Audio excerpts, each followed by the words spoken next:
Guys, അപ്പോൾ ഇത് second പാർട്ടാണ്. അപ്പോൾ ഞങ്ങൾ വട്ടായിൽ വെള്ളത്തിലൊക്കെ കുറേ നേരം കളിച്ച് അത് കഴിഞ്ഞ് ഞങ്ങൾ കുറച്ച് റീൽസും വീഡിയോസൊക്കെ എടുക്കാമെന്ന് വിചാരിച്ചിരിക്കുകയാണ്. അപ്പോൾ ഞങ്ങൾ വീഡിയോ എടുക്കാൻ വേണ്ടി ഒരു ചേച്ചിയുടെ ഒരു ഫോൺ കൊടുത്തിട്ടുണ്ടായിരുന്നു. ആ ചേച്ചി അവർ കോയമ്പത്തൂരിൽ നിന്നൊക്കെ വന്നതായിരുന്നു. അപ്പോൾ ഞങ്ങൾ കുറച്ചേരം സംസാരിച്ചു അവരോട്. അത് കഴിഞ്ഞ് ഞങ്ങൾക്ക് ഫോട്ടോസും വീഡിയോസൊക്കെ എടുത്തുന്നു. അത് കഴിഞ്ഞ് ഞങ്ങൾ അവിടെ നിന്ന് പതുക്കെ പോകാമെന്ന് വെച്ചിട്ട് ഡ്രസ്സിൻ്റെ നനവ് മാറാൻ വേണ്ടി കുറച്ച് നേരം നടന്നിട്ട് അത്ര നേരം നടന്നിട്ട് കുറച്ച് നേരം നടന്നു. അപ്പോൾ തന്നെ ഞങ്ങൾ തിരിച്ചു പോകാമെന്ന് വിചാരിച്ചു.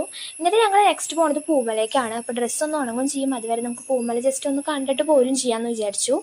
എന്നാലേ ഞങ്ങൾക്ക് ഫുഡ് കഴിക്കാൻ വേണ്ടി ഹോട്ടലിൽ കയറാൻ പറ്റുള്ളൂ, അല്ലെങ്കിൽ നനഞ്ഞ ഡ്രസ്സായിട്ട് കയറാൻ പറ്റില്ല. അപ്പം ഞങ്ങൾ നേരെ പോയത് പൂമലയ്ക്കാണ്. പൂമലയിൽ പോയി ഞങ്ങൾ അവിടെ കാണാനായിട്ട് നിന്നൊന്നുമില്ല. ജസ്റ്റ് അവിടെ പോയി താഴ്ത്തിക്കൊന്നും ഇറങ്ങിയില്ല, ഒന്ന് കണ്ടു, ഫോട്ടോ എടുത്തു പോന്നു. പിന്നെ ഫോട്ടോ എടുക്കലൊക്കെ പിന്നെ മസ്റ്റ് ആണല്ലോ. അപ്പോൾ എല്ലാവരും കൂടി നെക്സ്റ്റ് പോണത് എല്ലാവർക്കും വിശന്ന് വയ്യായിരുന്നു. അപ്പോൾ ഞങ്ങൾ മന്തി കഴിക്കാമെന്ന് പറഞ്ഞിട്ട് നല്ലൊരു ഹോട്ടൽ തപ്പിയാണ് പോണത്. അപ്പോൾ അത്താണിക്കാണ് ഞങ്ങൾ പോയത് സെലക്സിൽ. അപ്പോൾ എല്ലാവരും മന്തിയാണ് ഓർഡർ ചെയ്തത്. അപ്പോൾ അങ്ങനെ കഴിച്ചു.